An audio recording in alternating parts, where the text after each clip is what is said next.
அனைவருக்கும் இனிய காலை வணக்கம். மொழிகள் டிஎன் ஸ்கூல்ஸ் போயிட்டு லாங்குவேஜ் லேப் அதை கிளிக் பண்ணணும். அது இந்த ரைட் சைடு இருக்கிற இந்தாண்ட இருக்கிற பிக்சர், ரைட் சைடு பிக்சர், அந்த 3 டாட்டை தொட்ட உடனே சைன்இன் வரும். சைன்இன் பண்ண உடனே மாணவருடைய யூசர் ஐடி பாஸ்வேர்ட் போடணும். இப்போ நம்ம இன்னொரு மாணவரோட போடணும்னு நினச்சோன்னா இந்தாண்ட பிக்சரில் இருக்கிற இந்த 3 டாட் இருக்குல்ல, அந்த 3 டாட்டை தொட்ட உடனே ஆட் ஃப்ரெண்ட்ஸ் வரும். அப்போ இன்னொரு ஃப்ரெண்டுடைய நம்பரை போட்டுட்டு நம்ம ஒரே டைமில் 2 பேரை பண்ண வைக்கலாம். லெவல் 1 5 டைப்ஸாக பிரிப்பாங்க.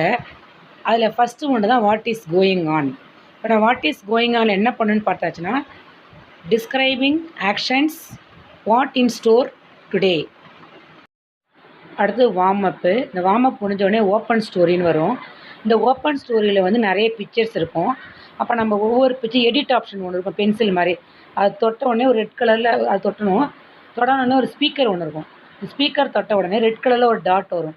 அந்த டாட்டில் அந்த பிக்சர் எதை பற்றியது, இப்போ they are playing, they are singing என்ன இருக்கும், அந்த பிக்சர் ரெலவெண்ட்டான ஒரு சென்டென்ஸ் நம்ம சொல்லணும். அதையே நம்ம அங்கே டைப் அடிக்கிற மாதிரி இருக்கும். அதாவது ஒரு 5 பிக்சர் இருக்கும். ஒவ்வொரு பிக்சரும் நம்ம எடிட் ஆப்ஷனை தொட்டுட்டு ஸ்பீக்கரை தொட்டுட்டு ரெட் கலர் டாட்டை தொட்ட உடனே she is eating and apple அப்படி சொல்லிட்டோன்னு வச்சுக்கோங்களேன். சொன்ன உடனே அதை நம்ம என்ன பண்ணணும், அந்தந்த ஒரு டைப் அடிக்கிறதுக்கும் அதுவும் டைப் அடித்து வச்சுக்கணும். இதேமாதிரி ஒவ்வொன்றா செய்யணும். அடுத்தது திங்க் அண்ட் ரைட். அதில் கொஸ்டின்ஸ் வரும். What did you learn in this lesson. அப்போ நம்ம என்ன கற்றுக்கிட்டோன்றதை எழுதணும். அப்படி இல்லைன்னா I learn to create new sentences. நம்ம அந்த பிக்சரை நிறைய சென்டென்ஸ் க்ரியேட் பண்ணுறோம்ல, அப்போ நமக்கு என்ன தோணுதோ அதை நம்ம க்ரியேட் பண்ண போகிறோங்க. அதை நம்ம அடிக்கலாம். இதில் மொத்தம் 3 கொஸ்டின்ஸ் வரும். 2வது கொஸ்டின் இதில் உனக்கு எது ஈஸியாக இருந்துச்சு, அடுத்தது எது உனக்கு டிஃபிகல்ட்டாக இருந்துச்சு, நமக்கு என்ன ஈஸியாக இருந்தது டிஃபிகல்ட்டாக நம்ம எழுதணும்.